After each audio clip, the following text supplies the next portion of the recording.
All right, this is Steve Jolson. I am the lead designer for Shadows of Abigail. And as you can see from last week, we've used Scaleform to have a really nice new title screen. So we're going to go ahead and jump into the game. And we also have sound, so I'll let that play for a bit. As you can see here, we have our geometry set. And our color palette right now has been updated. Or is being updated right now. The color palette is really, you see a lot of different colors, and the lighting's really blue. We're actually going for more of an autumn feel to the coloring.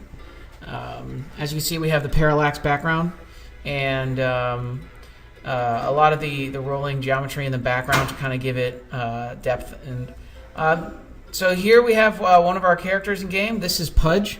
Pudge is a lot of fun. He is a character who has a rolling attack, and what he does is once he spots Abigail, he kind of rolls at her like a charging bull, and Abigail can use that roll as a weapon to kill other enemies. So here I'm going to show you. Actually, we have two of our hazards. We have a surface hazard, and right now, this is going to be a campfire. We don't have the logs or anything to kind of make that obvious. And here's also our cannon. And actually, I'll shoot the cannon so you can see what it does. And then it shoots a giant cannonball. The cannonball needs to be resized, obviously. We've actually been having some scaling issues trying to... There it goes. So actually, you can use the cannon to shoot this Pudge. So what I'm going to do is I'm going to show you a way to kill Pudge. You can either do it through using this hazard or using the cannon.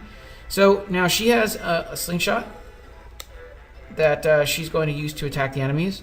And she also has an interest item, which the enemies are going to follow. So I'm going to throw it here by the fire hazard.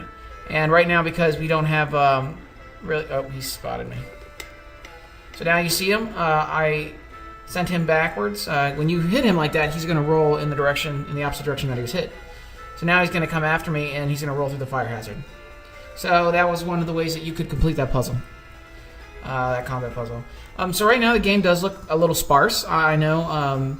But the way that we've decided to do things is that the designers are only laying out objects that we want to use in the puzzles, and we're not laying any anything for the aesthetics of the level, because obviously we're not as trained as artists, so we're kind of leaving that for them.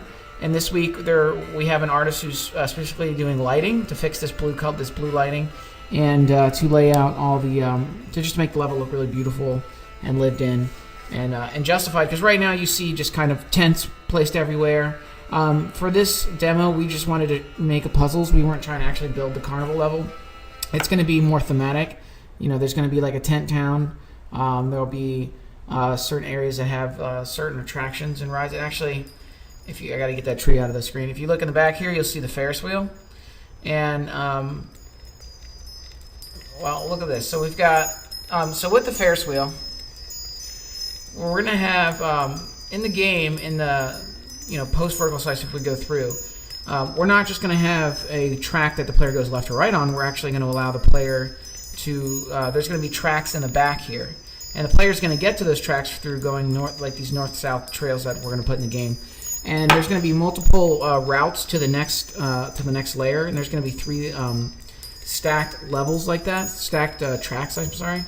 And so what we're doing with that is we're creating non-linear gameplay in like what would be assumed to be a linear 2D platformer.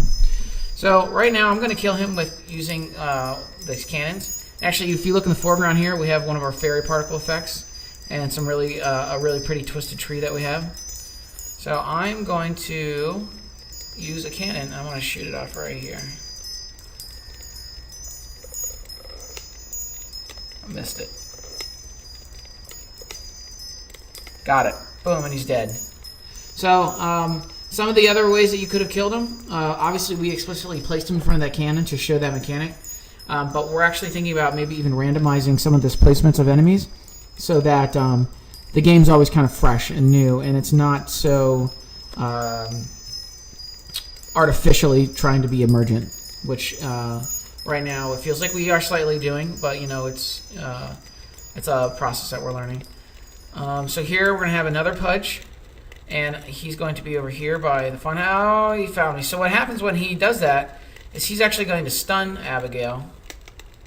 Obviously we don't have that now, but now I hit him back. So he's going to roll back on there. If you see here our fun house here, I can't actually see it. We're still messing with the camera. Right now she's a little small, so we want to really make the camera stand out. Come and zoom in to make her look bigger. And this guy's going to chase me until he captures me. And what's going to happen is, once he captures me, we lose, basically. And that's going to happen when they just kind of make contact with you. And we are going to have one more enemy in the game for next week. And he's actually going to be shooting projectiles. So we're really looking forward to having him, because if one of his projectiles hits, what's going to happen is Abigail's going to be stunned, and then they're going to run faster at her when she's stunned. So it's going to be kind of a scary moment. So if you look here as we pass, the sounds die away and grow. Likewise with the fire hazard. So we've been trying to put in a lot of details to the game that we can, and we're really hoping to have something really exciting and polished for Thursday, and I think we're going to pull that off.